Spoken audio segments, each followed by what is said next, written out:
What is going on, you guys? Alex Chasen back here with a brand new video, and today let's talk about my 2024-2025 NBA season award predictions. Yes, this is a very official video. I think I'm going to title this video Early Predictions because it is a little bit early. The season doesn't start for another month, but I've been sitting on this list for a few weeks now, and I think I've locked it in. But that said, the Celtics and the Nuggets both report to training camp next week. Yes, next week, the Celtics and Nuggets report to training camp because they're both playing in Abu Dhabi for the preseason. The other 28 teams, they report to training camp the week after. So NBA basketball is almost here. It's just the season doesn't start for another month. But I'm going to say I'm locking these in.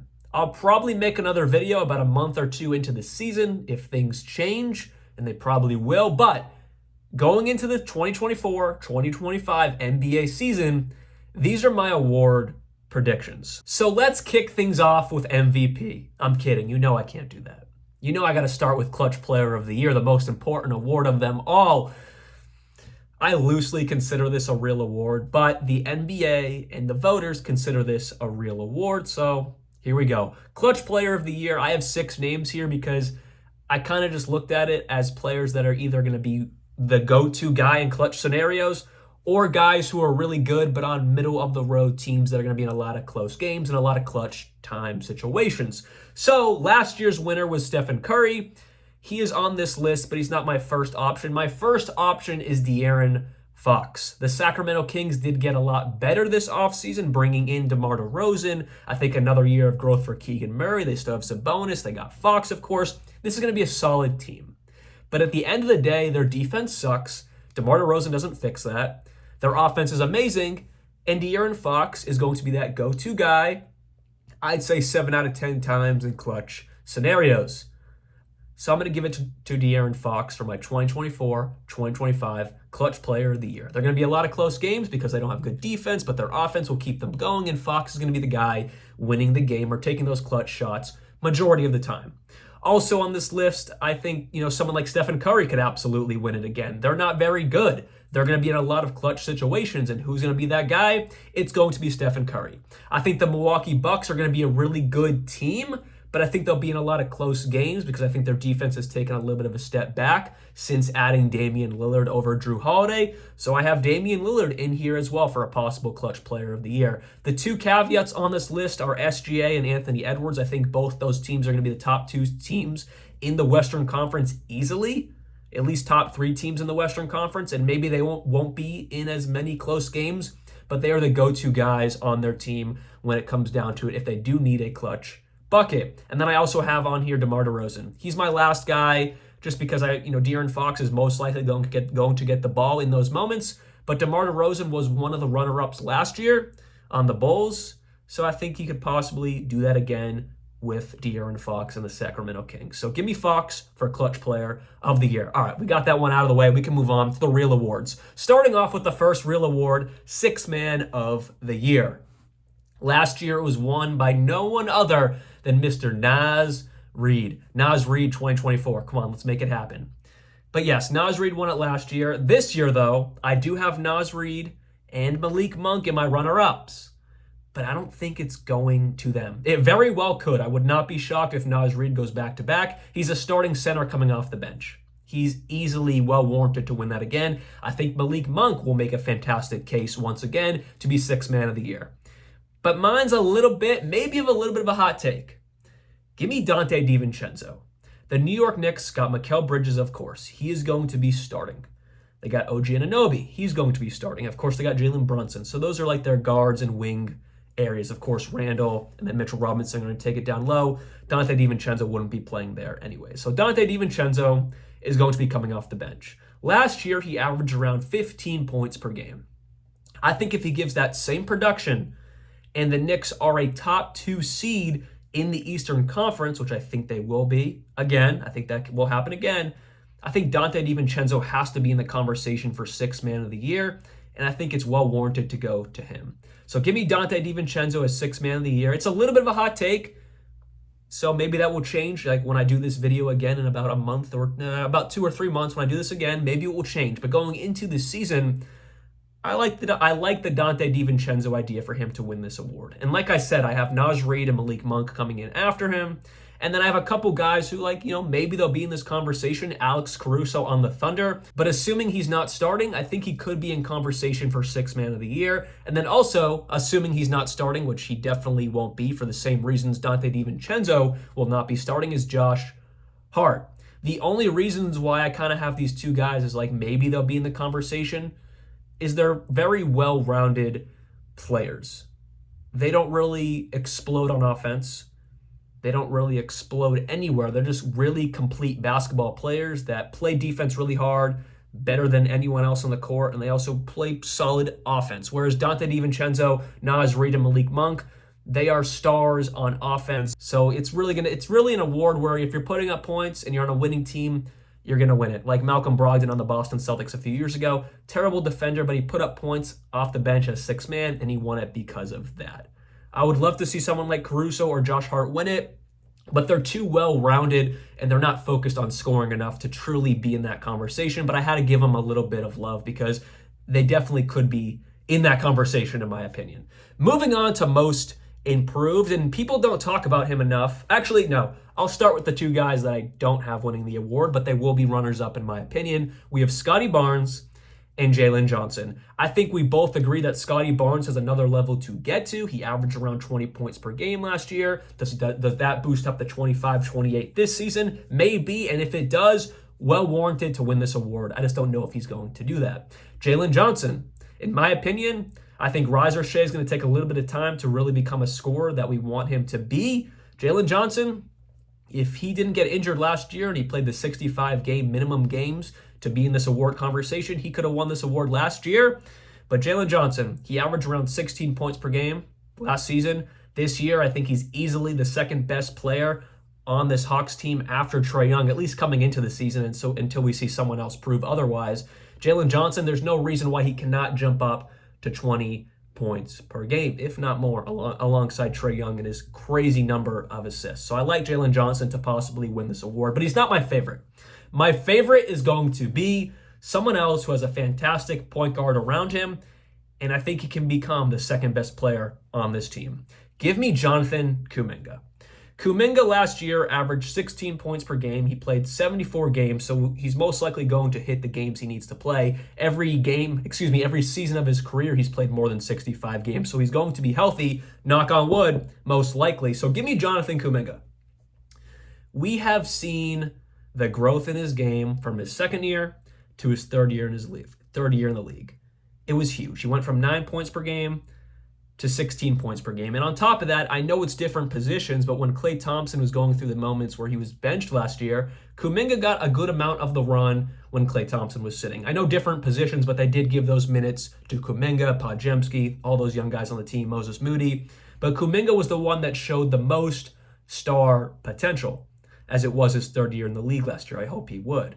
But this year, I think he gets more of the reins of that offense alongside Curry. And I think he can go to, 20, 22 points per game.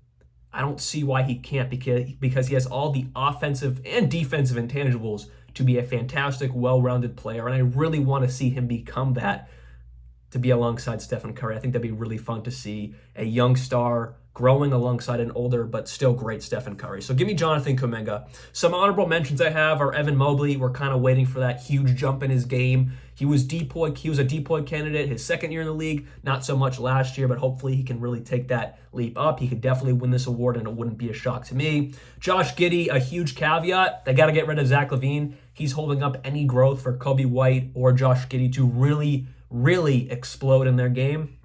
And Zach LaVine, man, he pisses me off. Not so much him, it's the Bulls. They got to get rid of LaVine. I'm not going to do the spiel here. I've made this video so many times. They have to get rid of LaVine and Vucevic, and I want to see Josh Giddey flourish. A lot like Scotty Barnes, but Emmanuel Quickley. He averaged 18 points per game last year. Does he have another level to get to? If so, that could definitely put him in this conversation. Same for Cade Cunningham. He's definitely probably the best one out of these honorable mentions here because he's already kind of proven to be a star, but we're still waiting for that top tier level of play. We're still waiting for that, and if he does, he definitely could be an MIP candidate.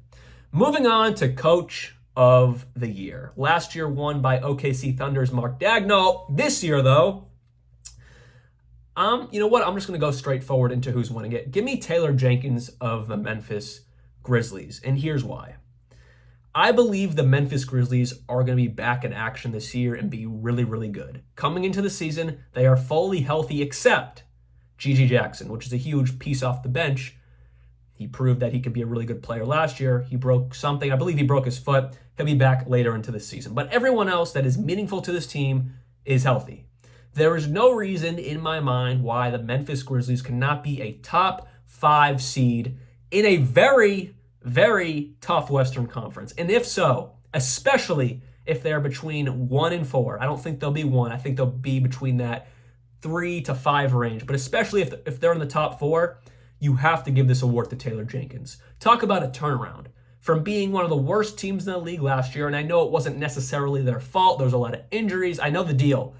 But to do that and also have to deal with a lot of the different, heads in that locker room, Ja Morant, hopefully he can stay in the game, but still you have to deal with Ja Morant. You have to deal with a lot of different attitudes in Memphis. If they can completely turn it around, be healthy, and be a good team, a successful team in the regular season, I would love to see Taylor Jenkins win this award. And no, I'm not a Grizzlies fan. I'm just wearing a Memphis Grizzlies t-shirt because I went to a Grizzlies game last year. It's just a coincidence I'm wearing this, honestly. But yes, Taylor Jenkins, I would love to see him win this award. It's a little bit of a hot take because there's a huge caveat. The Memphis Grizzlies have to be relatively pretty good, and I think they will be.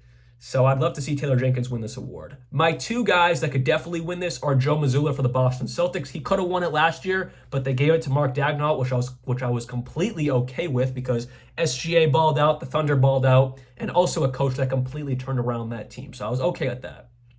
But if the Celtics do it again, they're the first seed in the Eastern Conference, and they just dominate the season a lot like last year, Joe Mazzulla has to be in that conversation again. He has to be. Third, Jamal Mosley of the Orlando Magic. I think the Magic are going like this steadily. I love the KCP acquisition to be just a good veteran role player to help in the playoffs, help in the regular season. I think he's going to be a good fit for that team. They also desperately needed three-point shooting and perimeter defense. He provides both of that. Spot-on move. I love it. And I think Jamal Mosley is a really good talent growth guy for these young guys. He's going to work really well with Paulo, Franz Wagner. I mean, he already has. He's already proved that, but I think it's only going to get better.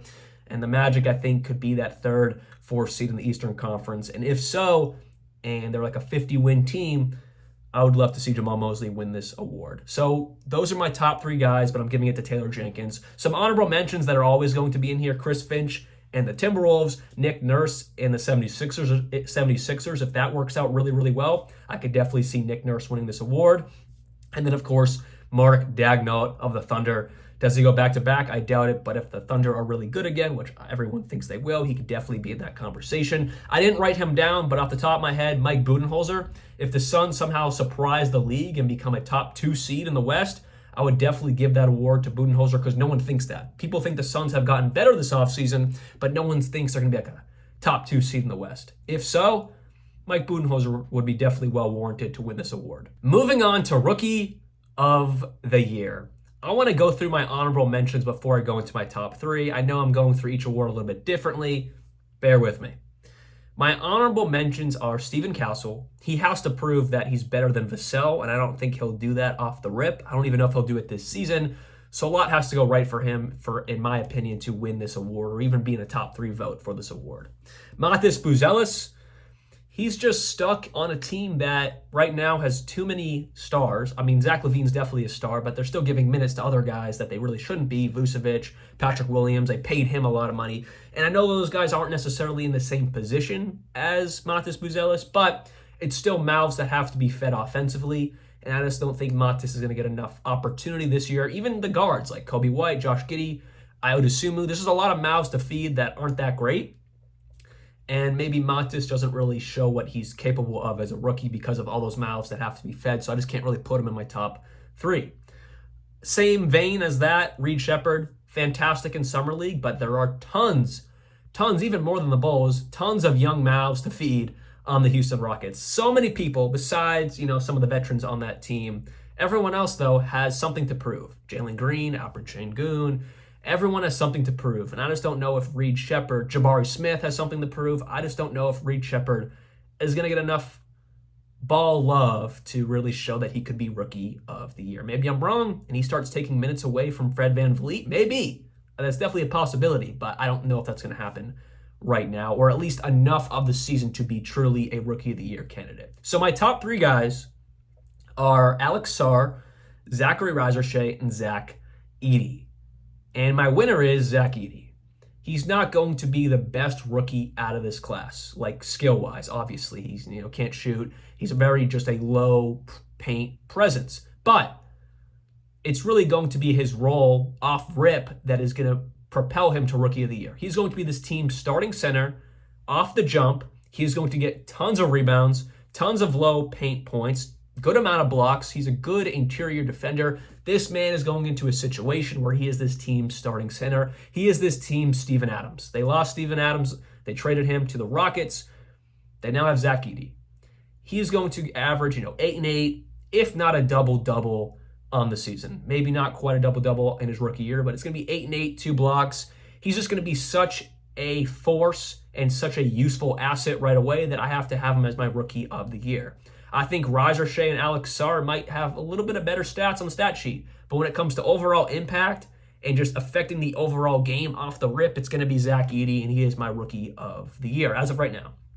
My 2 and 3 guys are Zachary Razorshea and Alex Sarr. I said this before, and I'll say it again. Both of them, I think, are going to struggle a little bit. I mean, we saw Alex Sarr completely struggle in Summer League. I don't put too much weight on that. It's whatever. But I think he'll be pretty good alongside Jordan Poole, alongside Malcolm Brogdon. I think he'll be pretty good in that offense, that pick and roll action.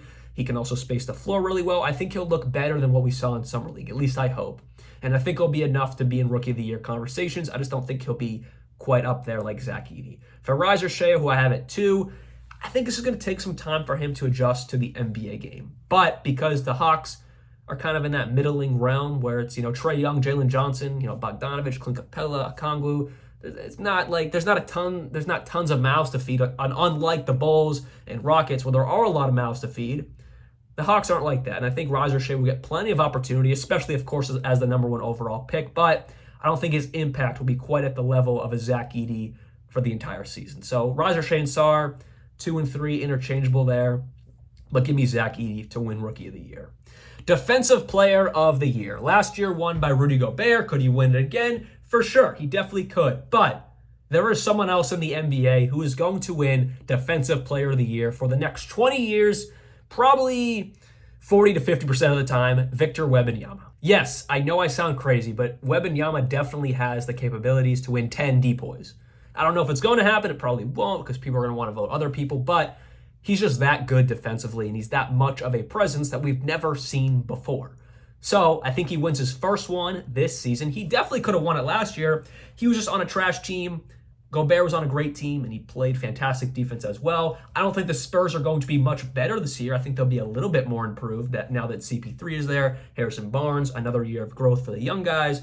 They have a solid-looking team that might be more competitive, but I don't think they're a playing team. I think they're still around that 12th, 13th seed in the West. But either way, you just have to give it to him because even though they're going to suck still, he's just too damn good defensively.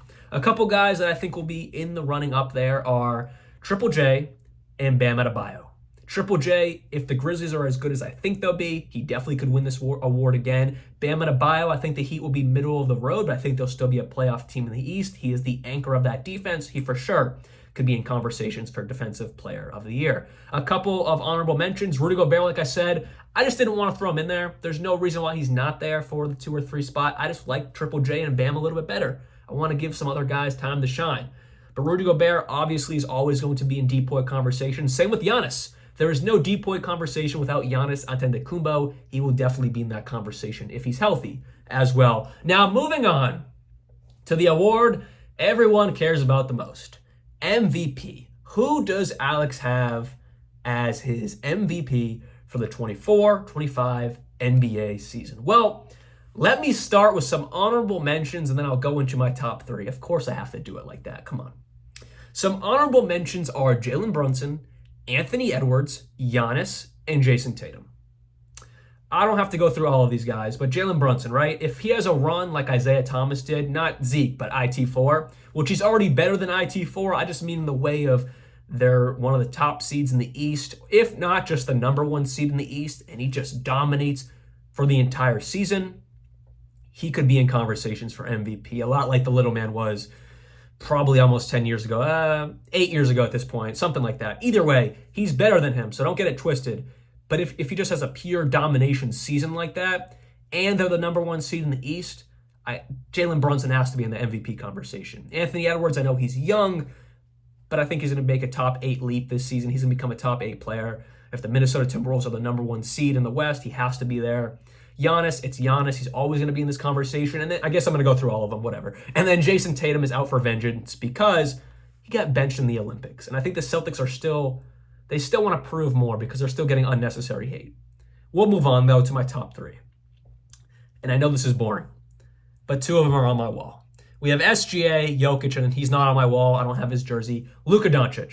Those are my top 3. I know it was the same top 3 as last year, but I think there's no argument that those are the top 3 most MVP candidates. I'm not going to say SGA is the 3rd best player in the league because he's not. I think he's a top 5, 6 player in the league, but Jokic and Luka are my top 2 players in the league, and they're always going to be there. And I think SGA had to get some water. I was losing my voice there. But yes, I think SGA is always going to be in this conversation because he is the lead dog of what will most likely, again, be the best seed in the Western Conference, and he's just such an MVP type of player. So my top 3 are Luka, SGA, and Jokic. Who's winning it? Give me Luka Doncic. He could have won it last year. It was a major situation that he didn't. I was completely okay with Jokic winning it. It was well warranted, and he could win it every single season. But I think since Jokic won it last year, it's Luka's time to shine to win this award. He's going to average damn near a triple-double, if not average a triple-double. I think there'll be a better seed this season. I think he has a better team around him, especially spacing the floor-wise with Klay Thompson. It's Lively's second year. He's going to be even better. Gafford's second year in the system. He still has Kyrie Irving. I think this team is going to be a bit better. And Luka is, of course, the main reason of that. SGA, Jokic, of course, they could win it, especially Jokic. I mean, if he gets his 4th MVP, he's up there with one of the best centers of all time. So it's going to be interesting to see how this plays out. But going into the season, and I'm not even like a Luka fan. I'm a Celtics fan. I don't even like him like that. I mean, I think I respect his game. He's a top 2 player in the league, but I'm not like a fanboy of him. But I have to give him his props that he definitely deserves to win an MVP. It's crazy he hasn't already. It's because someone like Jokic or Giannis, they exist. But I finally think it's Luka's time to win this award. So give me Luka Doncic as my 2024-2025 NBA MVP. So I have Luka winning MVP. I have Wemby winning Depoy. I have Zach Edey winning Rookie of the Year. I have Taylor Jenkins as my Coach of the Year. I have Jonathan Kuminga as my MIP. Dante DiVincenzo as my 6th Man of the Year. And the almighty Clutch Player of the Year, give me De'Aaron Fox. So anyways, hopefully you guys did enjoy this video. I feel like this one was pretty long. So if you watch this entire thing, thank you so much. And put down in the comments below, who are your award winners for this season, your predictions. Let me know what you're thinking. Like always, thank you so much for watching. I'll see you guys very soon. Like always, peace out.